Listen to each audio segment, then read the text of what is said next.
पाकिस्तान एक ऐसा देश जिसने कभी खुद को साउथ एशिया का स्ट्रेटेजिक पिवोट बताया, आज वहीं पाकिस्तान 4 अलग अलग फ्रंट्स पर फंसा हुआ है। ये सिर्फ कोई लड़ाई नहीं, बल्कि एक ऐसा जटिल जियोपॉलिटिकल जंग है जिसमें उसकी हार तय है। लेकिन क्या है ये 4 फ्रंट? क्यों पाकिस्तान खुद को उजड़े हुए वीराने की तरह पाता है? और भारत इस खेल में कैसे खड़ा हो गया है? इस वीडियो में खुलासा होगा उस रहस्य का जो छुपा है पाकिस्तान के टूटते हुए ताने बाने के पीछे।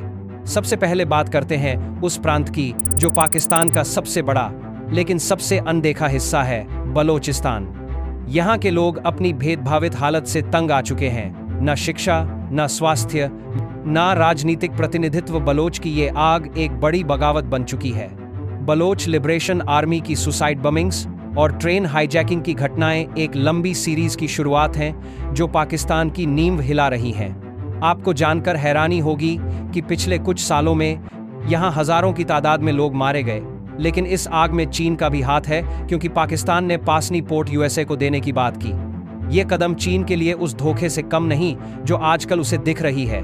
फिर आती है खैबर पख्तनवा की पहाड़ियों की कहानी, जहां से आतंकवाद की एक नई शाखा निकली, तहरीक-ए-तालिबान पाकिस्तान (TTP). पाकिस्तान की अपनी ही सेना ने यह समूह बनाया था ताकि वे इसे अफगानिस्तान के खिलाफ एक हथियार की तरह इस्तेमाल कर सकें। लेकिन क्या वाकई उन्हीं की बनाई बंदूक ने पाकिस्तान को ही निशाना बनाया? पेशावर स्कूल पर हुए 2014 के क्रूरतम हमले में 140 से ज्यादा मासूम बच्चे मारे गए थे। यह हमले आतंक का ऐसा हथियार था जिसने देश के सैनिकों और नागरिकों को अंदर तक हिला दिया। TTP ने अब पाकिस्तान के खिलाफ खुलकर अपनी बंदूक चला दी है। यह कुर्बानी पाकिस्तान की गलतफहमी और दीर्घकालीन धोखे का नतीजा है। अगला और सबसे पेचीदा फ्रंट है अफगानिस्तान का, जहां तालिबान की वापसी ने पूरे क्षेत्र की राजनीतिक तस्वीर बदल दी। 2021 में जब तालिबान ने सत्ता संभाली, तब अफगानिस्तान और भारत के बीच रिश्ता लगभग बंद हो चुका था। लेकिन 2025 में सब बदल गया। तालिबान के फॉरेन मिनिस्टर की भारत यात्रा ने दुनिया को दिखा दिया कि कैसे पुरानी शत्रुता के पन्नों को पलटा जा सकता है। भारत ने अब काबुल में अपनी एम्बेसी खोलने का फैसला किया है, परान ओली, जो साफ संकेत है इस नए दौर का विकास, शांति और आपसी सम्मान। तालिबान ने खुलकर पाकिस्तान की दोहरी नीतियों की आलोचना की और अपने विकास के लिए भारत को अपना सहयोगी माना। क्या यह रिश्ता पाकिस्तान के लिए नई टेंशन का कारण बनेगा? ये वो सवाल है जिसका जवाब आने वाले समय में साफ होगा। और अब आते हैं उस पुराने दुश्मन की ओर, भारत। भारत ने अपनी सीमाओं पर तनाव की कई चुनौतियों का सामना किया है, लेकिन जिस रणनीतिक पंडित्य और धैर्य से उसने पाकिस्तान और चीन दोनों के साथ 2 फ्रंट युद्ध को काबू किया है, वह विश्व पटल पर उसकी ताकत का परिचायक है। पाकिस्तान की 1000 चाकू से वार नीति जो भारत को कमजोर करने की कोशिश करती थी, उसका जवाब भारत ने ऑपरेशन सिंदूर जैसे कठोर कदमों से दिया। जम्मू कश्मीर में आर्टिकल 370 हटाने के बाद वहां का विकास और निवेश बढ़ा, जबकि पाकिस्तान अपनी कमजोरियों और विभाजनों के बीच फंसा रहा। पाकिस्तान की आर्थिक स्थिति बेकाबू हो चुकी है।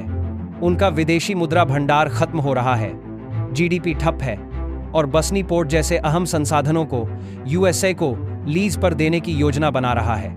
चाइना, जो पहले उनका बड़ा निवेशक था, अब उनसे नाखुश है क्योंकि पाकिस्तान ने उसे धोखा दिया है। चीन जान चुका है कि पाकिस्तान भरोसे के काबिल नहीं रह गया। इसके चलते पाकिस्तान अपने रणनीतिक दोस्तों के बीच उलझन में है। चीन, अमेरिका, अफगानिस्तान और भारत के बीच फंसा। इस पूरी कहानी का सबसे बड़ा मोड़ 1990 के दशक में जड़ा गया था। जब सोवियत रूस अफगानिस्तान से निकला, तब वहां सत्ता की कुर्सी खाली थी। पाकिस्तान ने उस मौके का फायदा उठाकर तालिबान जैसी चरमपंथी सेना को जन्म दिया, जो उस वक्त एक छात्र आंदोलन था। ISI और अमेरिकी समर्थन की मदद से तालिबान ने देश में अपनी पकड़ बनाई। तालिबान की नज़र में पाकिस्तान का यह दोहरा खेल उसका धोखा बन गया।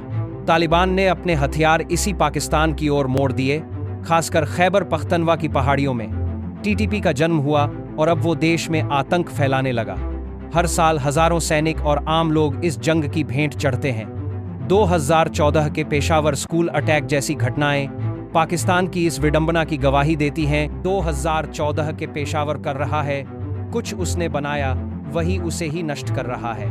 इस बीच भारत और अफगानिस्तान के बीच संबंध एक नई और बेहद महत्वपूर्ण कहानी लिख रहे हैं। जो न केवल क्षेत्रीय राजनीति को प्रभावित कर रहे हैं बल्कि पूरे दक्षिण एशिया की सुरक्षा और विकास की दिशा भी निर्धारित कर रहे हैं। भारत ने तालिबान को यह स्पष्ट संदेश भेजा है कि वह आतंकवाद के खिलाफ है और उसकी प्राथमिकता विकास, शांति और समृद्धि लाना है। यह सिर्फ एक राजनीतिक बयान नहीं है बल्कि एक मजबूत प्रतिबद्धता है जिस पर दोनों देशों ने आगे बढ़ना तय किया है। अफगानिस्तान भी अब यह समझ चुका है कि पाकिस्तान का असली मकसद केवल और केवल आतंक फैलाना और क्षेत्र को अस्थिर करना है। इस नई दोस्ती और साझेदारी का मतलब केवल राजनीतिक गठजोड़ तक सीमित नहीं है, बल्कि इसके पीछे अफगानिस्तान के विशाल प्राकृतिक खजाने जैसे कि खनिज, तेल और प्राकृतिक गैस की खोज और उनके उपयोग के लिए नई संभावनाएं भी छुपी हैं। भारत के लिए यह एक सुनहरा अवसर है कि वह न सिर्फ अपने रणनीतिक हितों को मजबूत करे बल्कि अफगानिस्तान की आर्थिक और सामाजिक प्रगति में भी सहायक बने। यह साझेदारी क्षेत्रीय स्थिरता के लिए एक मजबूत आधारशिला साबित हो सकती है। तो दोस्तों, इस पूरे मामले का जाल एक बड़ी और गहरी रणनीति का हिस्सा है जिसमें हर देश अपनी अपनी जटिल और नाटकीय चालें खेल रहा है। पाकिस्तान की चारों तरफ से घेराबंदी, उसकी आर्थिक कमजोरी और भारत अफगानिस्तान के तेजी से बढ़ते हुए गठजोड़ की वजह से एक नई दक्षिण एशियाई रणनीतिक स्थिति धीरे धीरे आकार ले रही है। यह सिर्फ एक राजनीतिक संघर्ष नहीं है बल्कि यह क्षेत्र में शक्ति और प्रभुत्व की लड़ाई है जिसमें असली खेल अभी शुरू हुआ है और इसके प्रभाव आने वाले दशकों तक दिखाई देंगे। यह कहानी अभी समाप्त नहीं हुई है।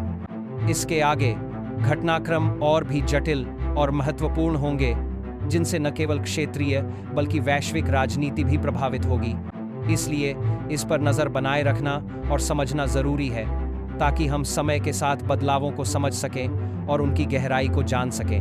अगर आप भी इस गहरे और जटिल मुद्दे की हर एक परत को समझना चाहते हैं और ऐसी ही अनछुई, दिलचस्प और महत्वपूर्ण जानकारियों से भरपूर वीडियोस देखना चाहते हैं तो इस चैनल को अभी सब्सक्राइब करना न भूलें। सब्सक्राइब करने के साथ साथ यह भी जरूर करें कि अपने विचार, सवाल और सुझाव कमेंट सेक्शन में साझा करें। आपकी राय और सवाल हमें इस कहानी के हर पहलू को और भी गहराई से समझने में मदद करेंगे और हम मिलकर उन जटिल वार्तालापों को पाठकों तक और बेहतर तरीके से पहुंचा सकते हैं। आज के इस वीडियो में हमने आपको पाकिस्तान की रणनीतियों, उसकी जटिल राजनीतिक और आर्थिक परिस्थितियों और भारत के साथ उसके गतिरोध की विस्तृत और सच्ची तस्वीर दिखाने की कोशिश की।